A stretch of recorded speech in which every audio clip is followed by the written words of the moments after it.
Hello, everyone. Hello, hello. Happy, what day is it? Tuesday? Yes, Tuesday. Tuesday.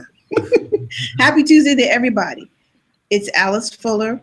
Again, it's Sheer Social, Principal Consultant at Sheer Social. And today I have a very special guest with me. And today the focus is really getting past just being on social media, past just pulling up your social profiles and just posting content as a lot of people do. Today, we're really going to focus on getting into strategy. Specifically, we're going to talk about data. Data, that information that a lot of us somewhat overlook, or some of us get a little intimidated by because we see a lot of numbers, we see statistics. And if you're a creative type, somewhat like I am, sometimes your brain just kind of shuts down a little bit. However, the data is so very important to taking your social media strategy to the next level. So today, I have a very special guest with me, and his name is Mr. Juntae Delane. Speak to the people, Juntae. Hey, everybody. How's it going? I'm definitely looking forward to talking about data. And, I know it could be something that's very in-depth and so on. But you know what? I'm going to try to make some fun of this, and it's not a sexy topic, but it's definitely going to be fun. So I'm definitely looking forward to presenting. Okay. Well, we're going to make data sexy today. Okay? Bringing it back. That's what we're going to do. We're going to make data, the numbers, sexy. Geeks rule. Geek is sexy. Geek is the new sexy. Hey, you didn't get the memo? This is true.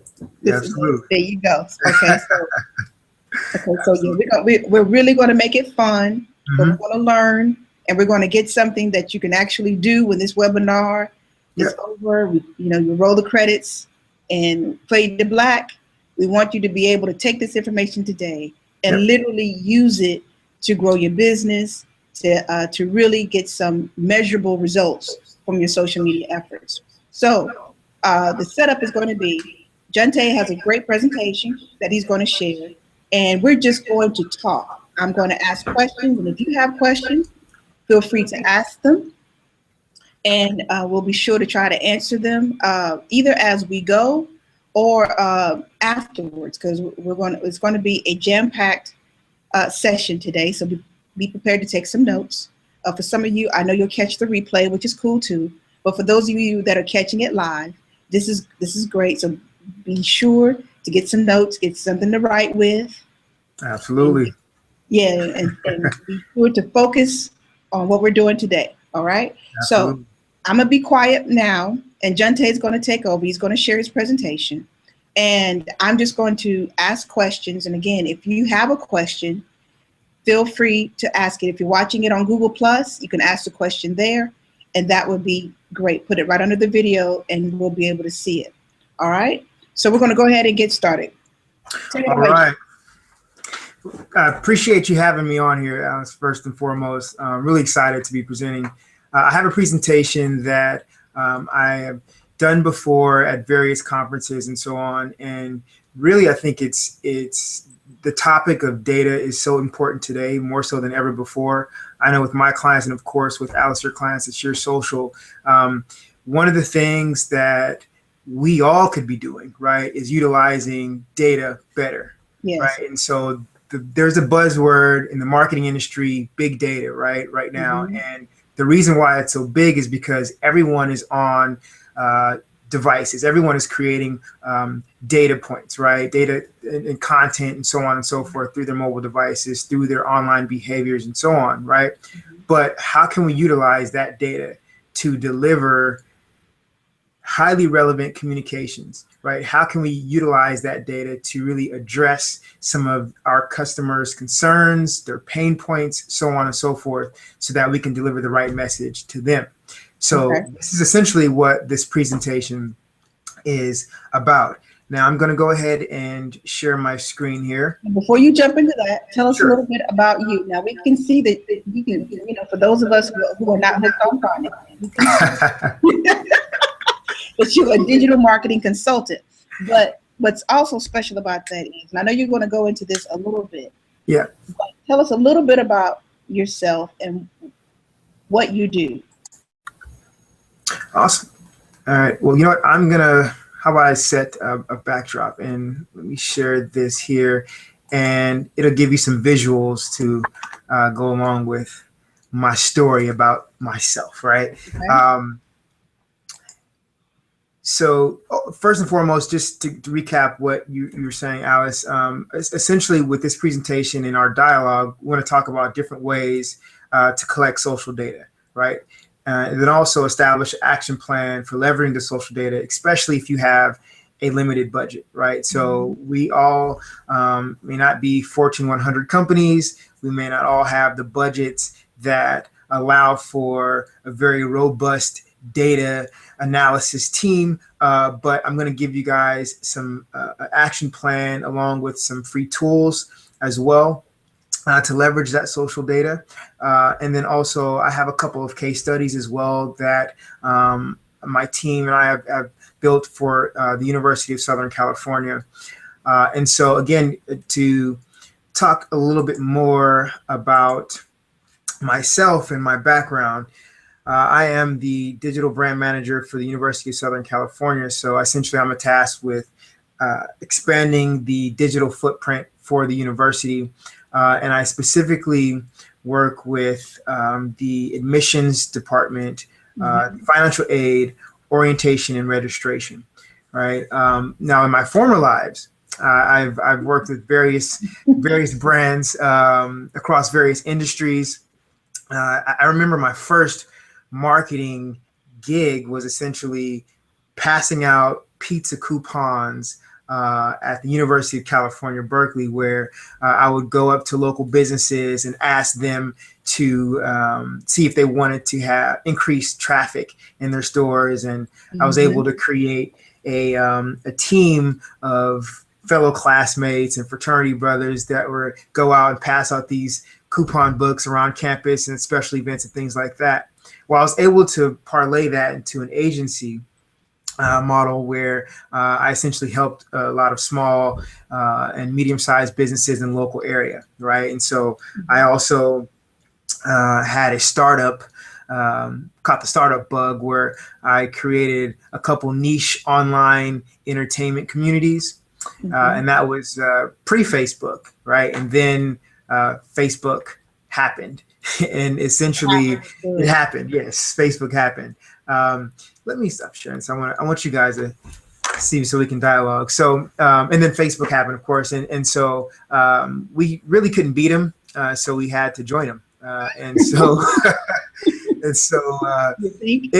yeah, so, you know, the websites were moderately successful. I mean, we had about 300,000 members, and this was a time where MySpace was actually the preeminent social network. And so I worked a lot with local bands as well and artists, music artists, to help build their following. And so I have a question. How for you has social media changed since then? Because probably when we both started on social media, it was something people thought would probably be here. And then, it'll be gone soon. You know, it's not going to catch on. It's not going to, I can't tie it to business. You know, it's something that just people do to have fun and connect. How has it changed for you over the years? You know, it's what's really interesting is, you know, social media has changed as fast as technology has grown, essentially. You know, you have other business models that are made really for the people, right? And not for the brand. And so I think that was really the downfall of MySpace, right? Is when you log on to MySpace, you had all these pop-ups, right? And these crazy advertisements, and, you know, you had Farmville games, you know what I mean? Things like that all over the website until it was really busy. And then you had Facebook, which had a very simple model, but the functionality of the network was great, right? And I think this goes back to how Yahoo, when Yahoo was a preeminent search engine, it was very simple, right? And I think Google sort of took a play out of that that layout design for Yahoo when it comes to really the intuitiveness of the actual websites. And so I think it's more about the functionality and not the look more so. And now consumers are putting more content into that network that is great and very dynamic, right? And so I think, again, the downfall for MySpace was that it tried to create this look and create all this content, and the people didn't necessarily want that, right? But people wanted content from people that they know and they like and so on. And so I think that's been a major shift from back then until now. Okay. Considering the functionality, because we have so many platforms now, and I would imagine when they were first developed, it was not a matter of building them so that you could collect data. I would imagine when they were first built, it was a matter of we're building these to generate a community. Yep. And then somewhere in the conversations, as the platforms got bigger and businesses began to see their potential. Yep. I'm thinking that's where we got into this whole conversation of data. Am I right? Absolutely. And so one thing about that is naturally in the beginning, when the emergence of social networks happened, you really have to look at the user base, right? So there's pretty much, a couple 100,000 people when Facebook was really popular. Now it's over 1 billion people, right? Mm-hmm. So now it's time to start taking these social networks seriously, because we have the majority of modern society actually engaging right through these social networks. And so here you'll see the different types of data that's collected, right? So you have your structured data here, which is essentially the data that you would have on your customers, right? So their email address, their mailing address, phone numbers, or what have you. Essentially, mm-hmm. data that could be fit nice and neat in an Excel spreadsheet, for example, okay. Right? Then you have your unstructured data. So the unstructured data here is all the data that's created through social media and other engagements, right? So you have all the social chatter, the analytics behind the social content consumed, and so on. Now, here is my formula, essentially, when I'm trying to figure out how I can marry the two, how mm-hmm. I can take the data that I have on a profile, prospective customer per se, and then also their social data, right? So, for example, Alice, if I was trying to target someone like yourself and I already had you in my contact, I would also try to link that information with some of the things that you post on social media to really get a true idea of who you are outside of just your name and mm-hmm. your email address, right? And so for me, I put together this particular formula. And again, this formula can be applied to any business, but for this example, it's for higher education. So the historical performance, which includes some of your past purchases, any type of historical data that we can get on you, and then also your demographic data, right? And so that's obviously, your email address, other information about where you live, who you are, and so on. And then that will give us our target profile. And so that's essentially the highest converted customer. What does that customer look like? And that would create that target profile. Then again, we augment that with the social data. And then once we do that, we're able to get a sentiment score. And that sentiment score, we would know essentially what your feelings are about a particular product or service of ours during any phase of the sales funnel, right? Mm-hmm. And so this is a very complicated framework, but it essentially allows me to lay the framework out so that I'm able to aggregate as much content as possible and formulate it, because this particular process has many moving parts, right? So anyway,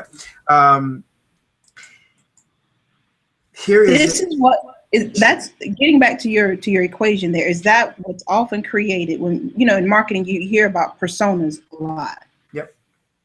So taking that historical, was it historical performance? Yes. Plus I was never really that good in math, so you're gonna have Me, no, I'm not. That wasn't my major at all. So, so, but basically, what you're talking about is taking the activities yes, that you are basically broadcasting somewhat to that community on Facebook, whether it be on Twitter, Facebook, or Pinterest, or wherever it is. correct.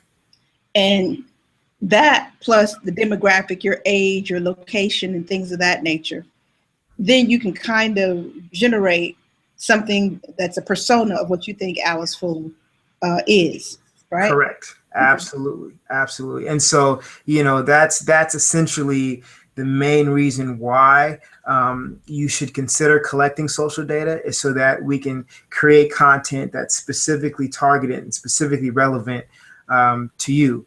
And here's a couple other reasons why social data would help.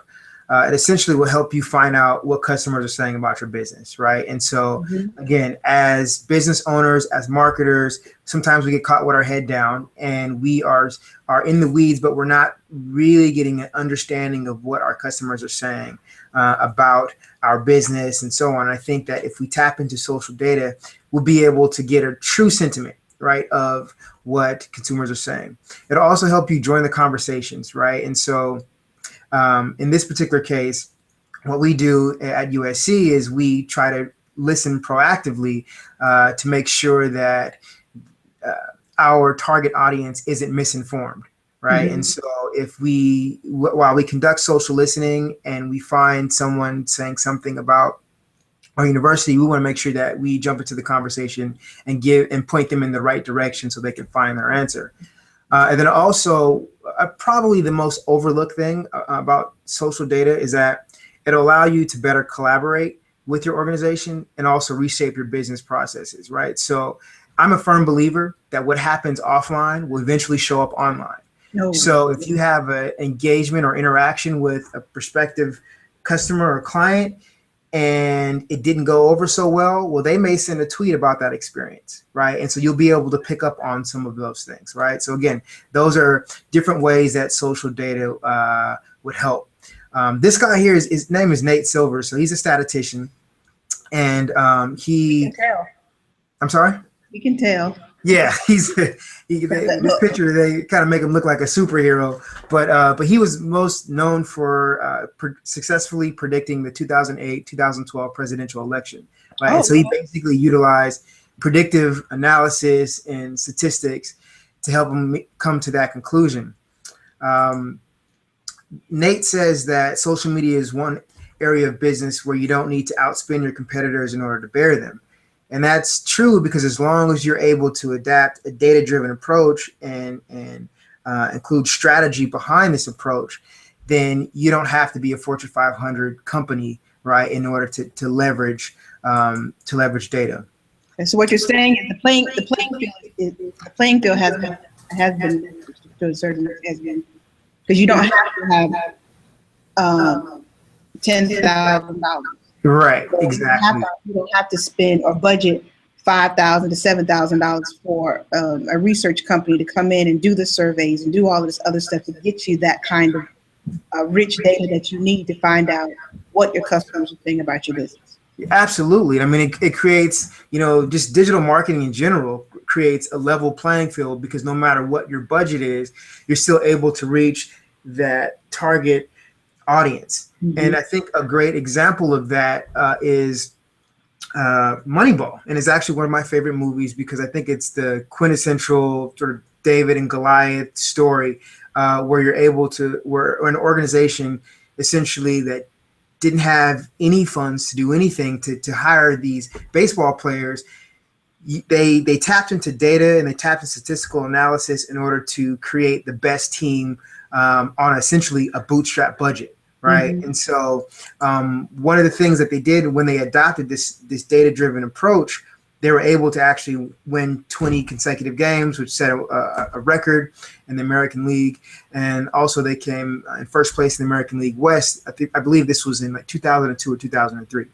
Right. I'm from the Bay Area. I grew up on Oakland A's. So, this is just a great movie for me. I love the movie.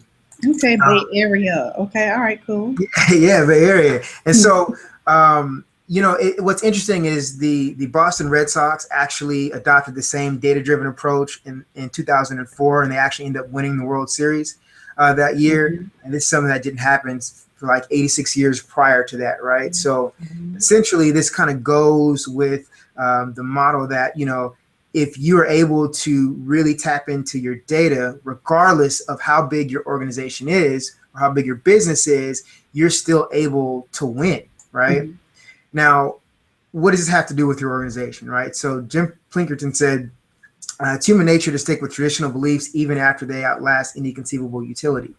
Now, if you are in a business where your marketing manager or marketing executive is really has tunnel vision, right? And he or she may be used to utilizing traditional methods of marketing outside of digital.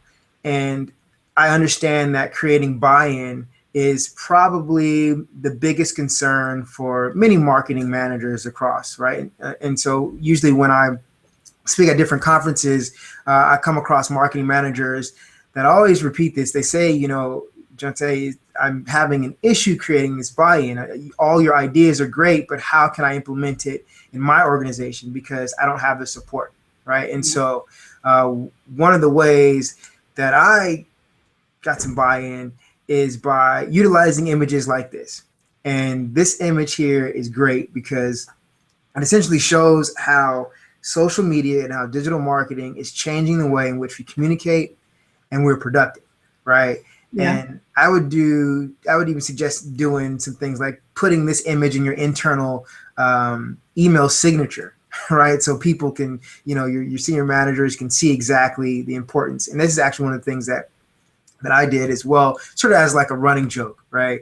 Mm-hmm. But I think they essentially got the point. And so when you create that buy-in from some of your senior managers, one of the things that you should do is really understand which social networks you should be engaging with to collect this social data, right? Mm-hmm. I find that more often than not across small businesses and medium-sized businesses, there's this approach wherein, because you hear so much about Facebook, Twitter, YouTube, now Instagram, and some of these other ones, people jump on these platforms without any real thought to whether your audience is there or not. It's almost like peer pressure. It's like, so you're not on Twitter? What's wrong with you? All right. Don't tell anybody that you don't have a Facebook page. Yep. No, exactly. Yeah. And even Pinterest as well, right? So Pinterest is a network where the majority of their users are women. So obviously it's a great place if that's your target consumer. However, men are growing fast on this network. But what's interesting about Pinterest is though people go to the network for inspiration, right? And you'll have inspiration for different recipes. Even though, like myself, I'm not the best cook in the world. So whatever I'm making, it usually comes out like what's on the right side here, like a glob of mess, right? But the thing about Pinterest is it's not only a network to get recipes, right? And think of inspirational, get some inspiration from different pins, but shortly they're going to have an e-commerce function, right? Which means that anything that you pin on Pinterest, the users have the capability of actually clicking through and purchasing that item that you pinned, right? Which is pretty much a game changer, right? And so, if you are a business, if you're selling any product online, Pinterest is definitely something that you should consider, especially if you are targeting women. Mm-hmm. But your imaging has to be good, though. You can't. You can't. Don't think you can just go to Pinterest and post anything there. Right. It's very visually centered. Everything there. If you're the kind of business that is still using stock photo, then you're going to have to really up your game where Pinterest is concerned. Pinterest and Instagram too, for that fact. But Pinterest, you'll soon. No, actually, the buyable pins are already out, right, on Pinterest. Yes. Yes. So the buyable pins are already there, but in order to get people to click on your pin, you got to have an image. Yep. If it's furniture, okay, well, if you want a chair, but coming from the background in video and film, how you shoot it, the light that you shoot it in, the angle, all of that definitely does play into how people respond to your images and whether they'll buy or not too. Absolutely. Absolutely. And, the same thing with Twitter, Twitter now, they are, Twitter is, you like that? Yeah, it's funny, because I like to make fun of social media, because although this topic is very serious, especially when it comes to conversions for your business, the notion that you have to be serious all the time on social media, that's not going to help, right? So you have to be engaging. Yep, absolutely. And so now Twitter is competing with YouTube and competing with Facebook. So if you upload more or post more rich media content, videos, photos, they definitely go over well with a lot of the Twitter followers.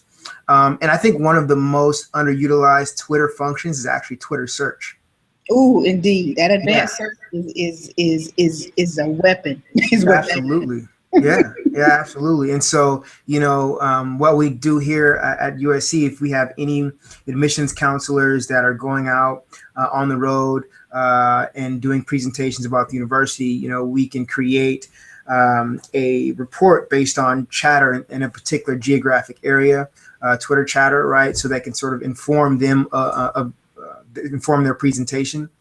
And then also, if you have clients that you're meeting with as well, running a Twitter search, if it's about a particular geographic area, or if you're doing a presentation, that all that stuff, all that the data would help to inform your pitch. Instagram. So that's not me, by the way. That's Kevin Hart. So however you look at it, you're going to be taller. Matters not. So, Instagram right now is probably the most engaging platform. And I think what makes it the most engaging platform is you don't have to pay to play, right? So with Facebook, right, you obviously have to pay to play in order to, when you post something through Facebook, you obviously have to pay in order to boost that post to reach all of your audience. But with Instagram, you don't. I don't know how long that's going to last, right? Facebook is the parent company. So, we'll see how long that lasts. But Instagram is great because I would say now I'm probably engaging with about 80% of my Twitter following, my Instagram following, and compared to maybe less than 2% of my Facebook following, right? And so, again, Instagram is going to have the e-commerce function coming soon as well. So just like you had mentioned earlier, Alice, you definitely want to have that great visuals to engage your audience so that it can entice them to actually click and purchase your product. I'm going to talk about Google Plus. Google Plus, obviously, this is a Hangout. I think this is one of the best features of Google Plus. But when compared to other prominent social networks, such as Facebook, right, where you have the most talked about person being Rihanna, the most talked about person on Twitter probably being Justin Bieber, because obviously he has a gajillion Twitter followers. But the most talked about person on Google Plus is Einstein, right? So understanding what the demographic is on each of those social networks is very important, right? This Google Hangout, for example, is going to go over well through Google Plus because they're savvier marketers, right? That's on this platform. We probably wouldn't do this on Facebook. Some may argue that. Let's just be honest. Yeah. Some may argue that because there are some individuals who are very strategic where Twitter is concerned. Yeah, and absolutely. they know exactly how to build an audience there. They know how to build traffic from Twitter to the websites, and thanks to the some of the data and the advertising that you can do, the targeted advertising through Twitter. Yep. I would be willing to bet there's somebody watching this and say, I know he just didn't say. So yeah. Well, when you think about it this way, right? So with Twitter in particular, Twitter sort of spans across all industries, right? Mm-hmm. So you may have a celebrity that's highly active on Twitter, but they may not be as active on Google Plus. Versus you may have a thought leader that is as active on Twitter as on Google Plus. Mm-hmm. So it sort of filters, I think the segments get smaller once you go into Google Plus because of that. And I think it's part of that has to do with just the functionality of Google Plus. You can do so much with the platform, but people don't really understand how to use it. I mean, I think the average consumer doesn't, right? And so I think too, the fact that Facebook has become so all-consuming. Yes. Because it's got great PR behind it. Yep. Because at the end of the day, when you start thinking about, I want to connect with someone, you might Google them first, but the second place you're going to go is Facebook. Right. Yeah. And ultimately, I think it's the way that each of the networks are branded, and I don't think it's the consumer's fault for not truly understanding Google Plus, and I think there are some consumers that definitely understand it and definitely utilize it, right? Mm-hmm. But when you compare it to other platforms such as Twitter and Facebook, again, as you mentioned, it has a different type of PR behind the network. Well, that said, with Google Plus being what it is, I would dare say it might be a little, even though Facebook will provide data for you, Twitter provides data, Google Plus will provide data. But the way that we engage with people is so much easier as a business now. Yes. It's so much easier with Google Plus because you're not worrying about an algorithm telling you or not showing your content to a set number of people because they're not as active, right, or because your post did not get the engagement you thought it would or you hoped it would. Right. So individuals no longer see it. So with Google Plus, at least with your circles, it's not that mindset or that strategy of now I've got to worry about who's going to see it. There's no barrier. Yeah.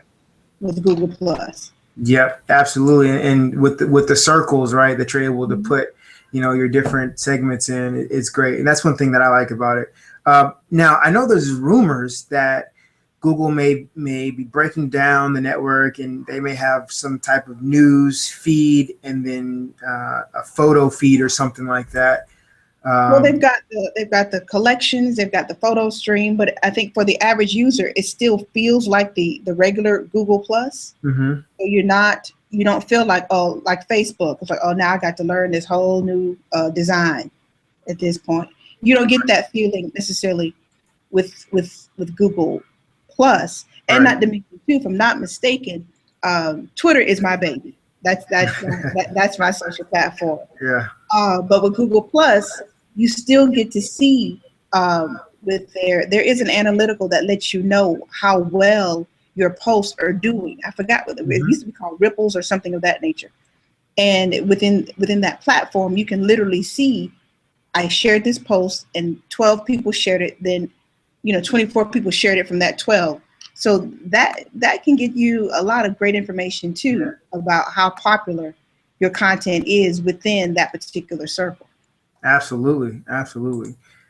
And again, I have sort of a love and hate relationship with Facebook. I think we all Facebook is a marketer's dream because they collect so much data on all of the users, and but they also lock down a lot of that data as well. So it's very difficult to truly tap into some of the more granular insights, although they do have a very robust analytic platform. But to take a deeper dive, you definitely have to have the act of Congress in order to get that information.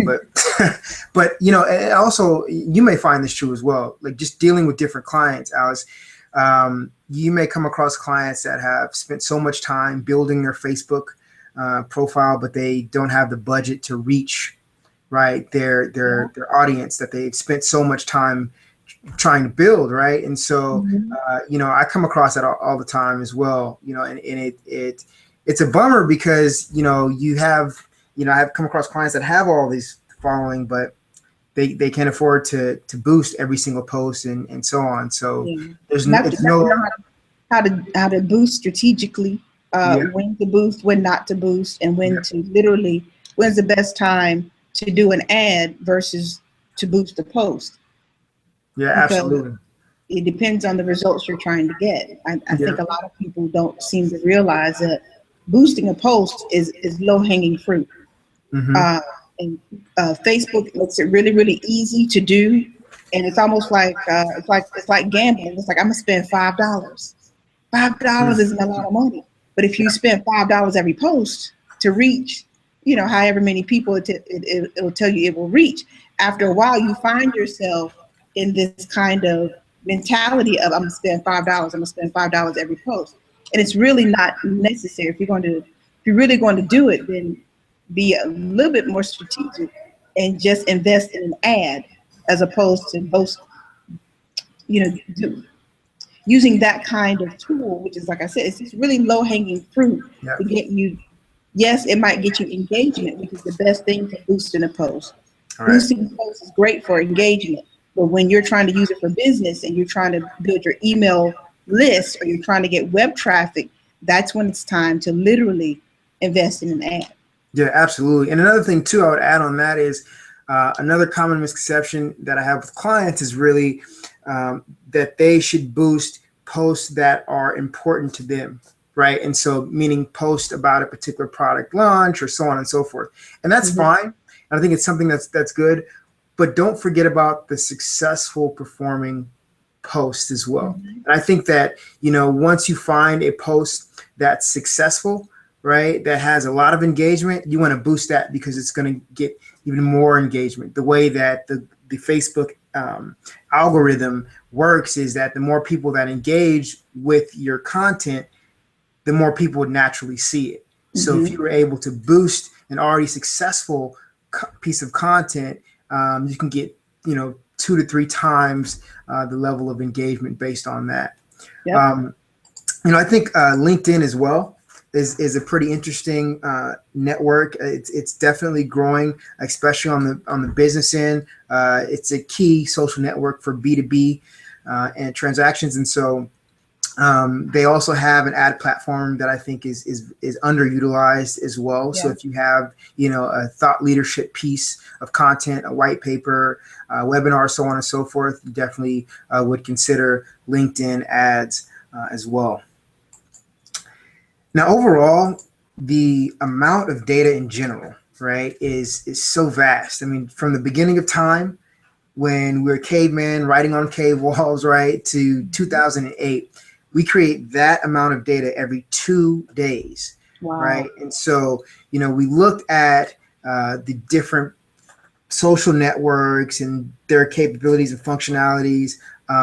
But we have to obviously engage in those networks. And as we engage with those networks, we're continuing to create data. Now, here is... I have a question. Sure. That said, is there a definitive definition of what data is, or does that definition change based on whatever goal you're trying to reach? I think it still stays the same no matter what industry you're in, but I just think it's data could be anything that is quantitative. Okay. And so you can definitely interpret anything that's quantitative as being data. Okay. And so really, when it comes to truly understanding data and really leveraging it to glean greater insight on your consumers, here's a chart that I put together. And so it essentially outlines the various levels of data. And so remember earlier we talked about the unstructured data and the structured data, right? So the low level data would essentially be your unstructured data. again, that's the data that you already have on your customer, right? Their email address, their mailing address, and so on. And then you have that high level data, which is also the unstructured or social data, right? And so this is all of the social analytics, their purchase history, Twitter engagement, social media, so on and so forth, right? Email open rates, and so on. But here's the sweet spot, right? It's right in the middle, and that's the mid-level data there. And so with that mid-level data, you're able to get insight on, let's say, how many people subscribe to your YouTube channel that are married, or how many people that are following you on Twitter that are from California and under the age of 30, as an example, right? And so if you were able to glean that information, you can obviously create highly relevant content for your consumer, right? Yep. And so when you have all that data, what do, Alice? I do the I'm more of a wobble chick. I'm more of a wobble chick. I don't necessarily, the Carlton dance was cool. I'm originally from, the South and the East. So the wobble is how we break that down. Well, so this is the way that I look at social data, right? So imagine what it takes to have a great house party, right? Now, I know you've been from the East and the South, okay? You know all about house parties. I know all about house parties too, okay? So what makes a good house party is that you have to have, right, good music, good people, you have to have the location, the food, so on and so forth, right? So it takes all of these different elements in order to create a great party. So if you think about social data, it's just like that, right? You have all this data out there, right? But when you really put it together, you're able to really get something great. And so that's how I link having a great house party with collecting social data. We're going to work with that. That's some of the easiest thing I have probably seen in a while, but I get it. I get it. I'm a geek undercover. I get it, but that's probably one of the geekiest. Okay, go ahead. All right, so here's a good quote. So Charlene Lee says, "Twitter's not a technology; it's a conversation, and it's happening with or without you." I definitely believe it, right? So if you aren't on Twitter, if you aren't on social media, definitely your brand is on there, even if you're not, right? And so what we do at USC, here's a case study of a customer service function that we have for our admissions department. We basically ask students, if they have a question, go ahead and contact us through our Twitter handle, right? And so here we have some questions. These are actual questions asked on our USC admissions Twitter handle. And so what we do is we look for reoccurring themes and reoccurring keywords, right? And so what we do with that information is we try to make sure that we address this information by creating content that directly relieves some of the challenges and the issues posed in the questions that are being asked, right? Yeah. Now, another thing that we're able to do is we're able to segment these conversations. And if someone asks about the admissions process, then we tag them as applicant. Or if someone was posting their admit pack online, then we tag them as accepted. Now, there's two things that we're able to do with this tagging. We're able to directly communicate and send a DM to anyone in this segment. And it could be a person that was accepted, essentially congratulating them, right? Or we're able to pull up these tags and get an instant sentiment based on the conversations that are happening. So we use a tool called Salesforce Rating 6, and we also use Hootsuite.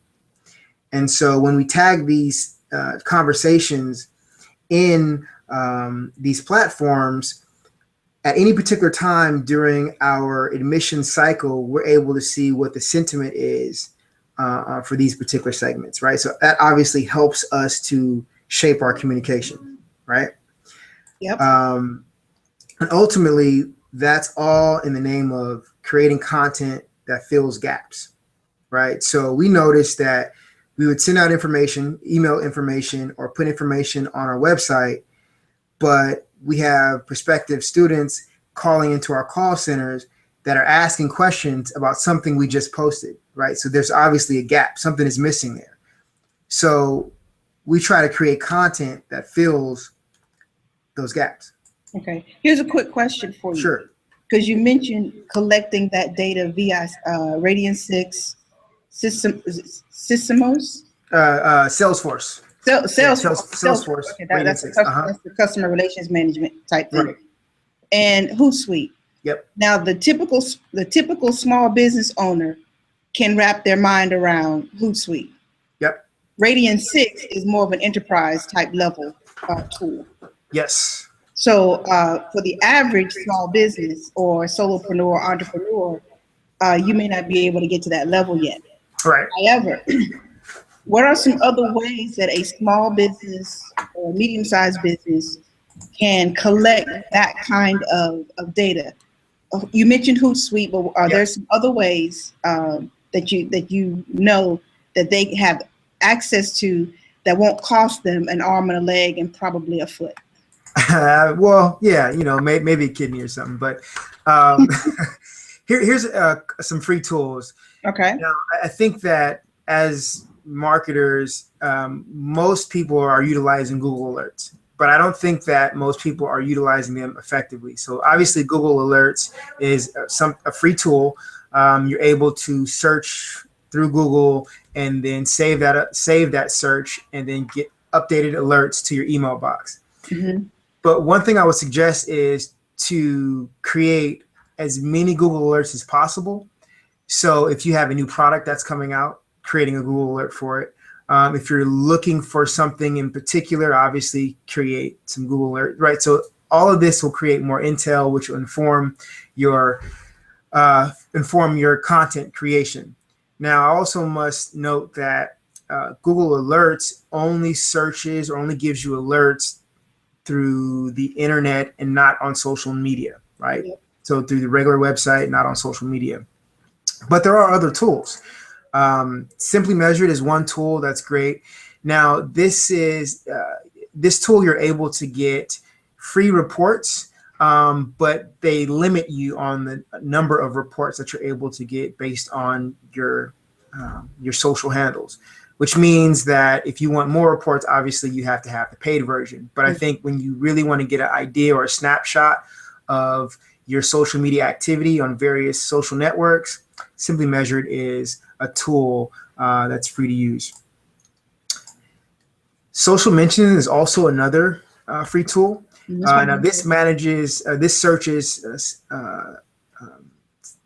hundreds of social media sites. Yep. And so you're able to obviously put in a target or a keyword, and it'll search the various social sites. And again, this is free. If you want a more in-depth analysis or search, then obviously you have to pay for that, right? But again, if you're just new to really collecting social data and things like that, you can utilize Social Mention as well.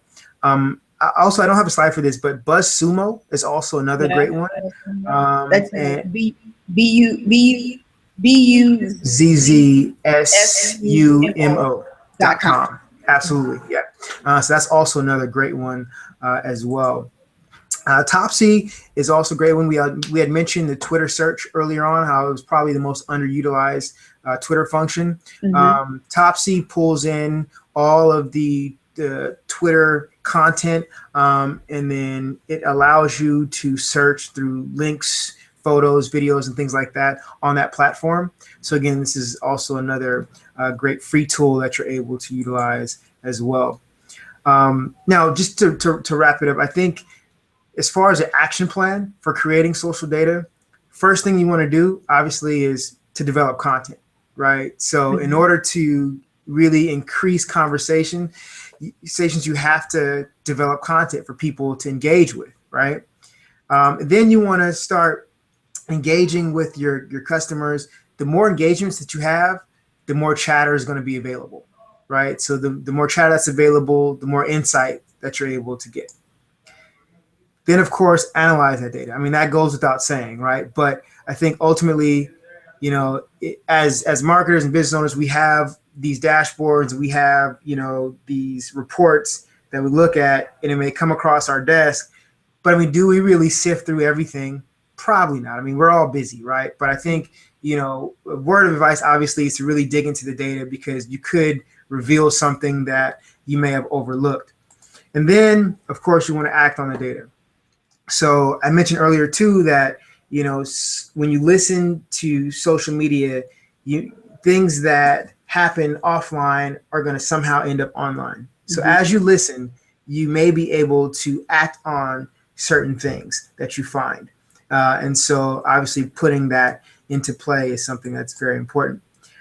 Going back to what we mentioned earlier about Nate Silvers, Nate says, data-driven prediction can succeed and it can fail. If we deny our role in the process, then the odds of failure rise. Before we demand more out of data, we need to demand more out of ourselves, right? And that's very important, because ultimately, if you want to really scale your digital marketing efforts and you have a bootstrap budget, start looking at the data, right? And so if you do that, every piece of content that you create, every post and so on, every video, whatever the case may be, you're not creating content just for content's sake, right? But by utilizing data, you'll be able to create content that actually moves your audience and converts them, right? So ultimately, you have an action plan. We talked about some free tools. We talked about some social networks and everything else. So now it's just time to go out there and do it. All right. I have a couple of more questions for you. I can hear in the back of my mind somebody saying, well, that's all great, but we're not really using Twitter. We're mostly on Facebook, as most of the world is. How do you glean that kind of sentiment and some other actionable data via Facebook? I tell my clients to look at their insights, and it's funny how many people don't really look at their Facebook insights. Yep. No, that's true. I think the way that Facebook is structured now, they lock down a lot of information that you're able to get. So we're really only able to utilize the Facebook insights when you're really trying to dive deep into the sentiment. And that's only, you only have the ability to know what posts perform well and then sort of tie that into some of your audience, but you're not able to link. It's difficult to link some of their Facebook information with your information that you have on prospective customers, right? That structured information. But here's some things to think about. You're only able to collect data based on people's timelines, right? And they obviously have to have an open profile, or you have to obviously friend them. And so it'll be essentially a very manual process when it comes to really understanding the likes and dislikes. And so you can search someone's page, you can see the types of pages that they like to get an idea of what their interests are. If they have a particular, I don't know, music artist or particular brand or product or something like that that they like. If it complements your brand, then you could put them in a segment where out of all of my Facebook followers, these are the followers that like old school R&B, for example, or these are all the followers that like EDM or whatever the case may be, right? And so if that's aligned with your product or your brand, then you can start creating content that way. But essentially, looking at the insights and really dissecting your user's profile is the way to do that. Okay. Have you used much the Facebook Ad Manager? Yes. It's gone through kind of an evolution over the last couple of years too, and I play around with it, specifically to create content, but also to create ads. Right. And I'm always curious to see how, one, using the graph search I think the search engine on any platform is probably one of the most underutilized tools as far as collecting that data. Right. Facebook graph search, and through the graph search, if you ask the question just so, because you can't just ask, well, who likes Share Social, who likes this, because you can figure that out. Right. But you can also ask the question, people who like Share Social, also the favorite likes of people who like Share Social. Right. And then it'll come up with, well, they might like hip hop, they might like film, they might like television, they might like entertainment. Right. But I'm real curious to see, that's just on the front ends of things, but on the back end with that ad manager, the kinds of information that they give you in your ad manager now is, some people might call it scary. But then on the other end, within the ad manager, you can literally see now, well, once again, you got to have a certain number of likes on your page, and even in order to have access to really, really good data in the ad manager. But if you've got probably like 1,000 or more people on a fan page, that ad manager is really interesting, because Facebook now will tell you, okay, these are the pages they like. These are their interests. Because when it comes down to sentiment, I think a lot of the time, some of it comes down to kinds of things that they're interested in. Yep. And that said, do you use trending topics sometimes out what the hot to not only create content, but to figure out where the mindset of your audience is or your target market is? Yeah, I think that's, if you want to have a starting point, that definitely is it. You know, looking at those trending topics so that you're able to at least create some content, especially if you haven't defined exactly who what that persona looks like. And so if you just sort of want to make a branding play and sort of appeal to the masses, any trending topic is gonna help, right? Inform that content, so creation. So yeah, I would definitely start off with that if as a starting point. Okay. Yep. So then that leads to the next question about hashtags. Sure. And, I have done enough talks about hashtags and what they are and how they use them. Yeah. But I think too, they are pretty much a very underutilized tool in collecting the sentiment and collecting, because even on the Twitter search, yeah, you literally do in the advanced search, you can do a sentiment search. If I'm not mistaken, I haven't used it in a while, but if I'm not mistaken, on the advanced search, you can literally tell it, I want to search for good or bad. Yep.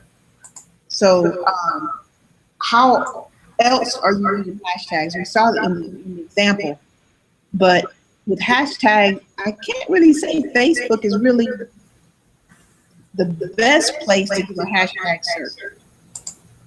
Yeah, because I think, you know, hashtags in general have essentially were born from Twitter, and Twitter conversations. So, you know, Facebook tried to launch their hashtag campaign where they're trying to hashtag obviously all the posts. I don't know if they're even doing that now, and I think that maybe people started spamming it because they sort of scaled back, and I don't know if you even get, I don't think they reward hashtag posts as much. But it'll be interesting to see what the community says out there and sort of what their engagement was. I do have a blog post on hashtags on my blog as well, that kind of gives you more information about that. But ultimately, you know, I think hashtags are a great tool, especially if you want to join in a conversation or any particular topics. And if you want to align your brand with something, I think having hashtags is important, especially on Instagram. Oh yeah. Yeah. So now where Instagram is concerned, because at some point it becomes overkill to me. Where hashtags are concerned. Now there's a great debate about how many hashtags to use, but at the same rate, we're talking about keywords to a certain extent. Right. But I would dare say too, because of the way we use Instagram, how we use the visual to express ourselves, then I would dare say if you wanted to learn more about not necessarily gesture, but also sentiment around your industry. Yeah. Then using Instagram that way might be a way that's easier for some, and you can literally see it probably a lot more easier and more easy to understand because as the picture said, people don't like to read on Instagram. We're not here to read. Right. We are here to express. Yeah. Technically on Instagram. And as a business, though, how would you go about using Instagram as a sentiment tool? Well, I honestly I wouldn't use Instagram as a sentiment tool outside of just anecdotally just scrolling through and sort of seeing what people are posting, because you can't translate that into sentiment. I mean, I guess you can for the comments that are posted with an image, but ultimately I would look at Twitter for utilizing more sentiment because it's text heavy. And it's open. Most people have open Twitter profiles. And so I would utilize that when it comes to sentiment. Again, I do have some of this stuff on my blog as well. And so I definitely welcome any listeners to check that out, juntaedelane.com. And again, I think this was great. We should definitely have more of these as well. And, well, I can talk social media all day. That can be a blessing or it can be a curse to whoever I'm talking to. Yeah. But I'm always more interested in strategy because at this point, I think for most businesses, we're past the point. We're literally past the point of we're just here on social media. And now I think people are hungry for how are we really going to use these tools to get a measurable result? Right. More and more businesses just kind of taking space and say, yes, I'm present on Facebook. Yes, I'm present on Twitter. Yes, I'm present on Pinterest and Instagram. But I'm not seeing a lot of businesses, except for the major brands, they get it. Yeah. Some of the smaller businesses, you don't see often strategizing how to get that kind of measurable result from a Facebook or from a Twitter or whatever it is you use. Yeah. No, absolutely. Absolutely. So yeah, I think ultimately, if people have questions, what are some ways that they can engage? Well, you are definitely on Twitter. Right. And your Twitter handle is pretty much your name. Yeah. Yep. Yeah. Pretty much my name for all the social profiles. Okay. And if they wanted to contact you, so just what's the best way? Through my blog, juntaedelane.com. You can Google search it. One thing about having a very unique name is can be easily searched. Right. Oh, that indeed is true.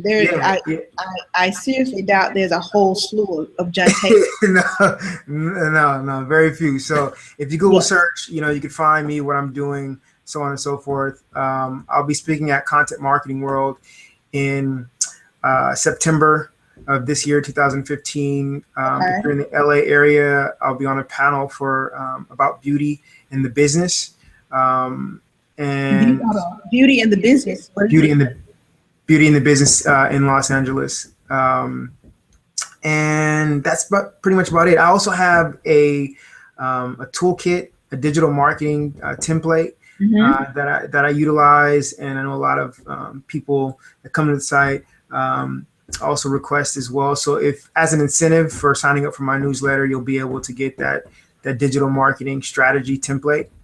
But then again, I post about 3 times a week on my blog about all things digital marketing. So feel free to check that out. I'm amazed if you have time. It's tough. It's tough. Yeah. It's tough.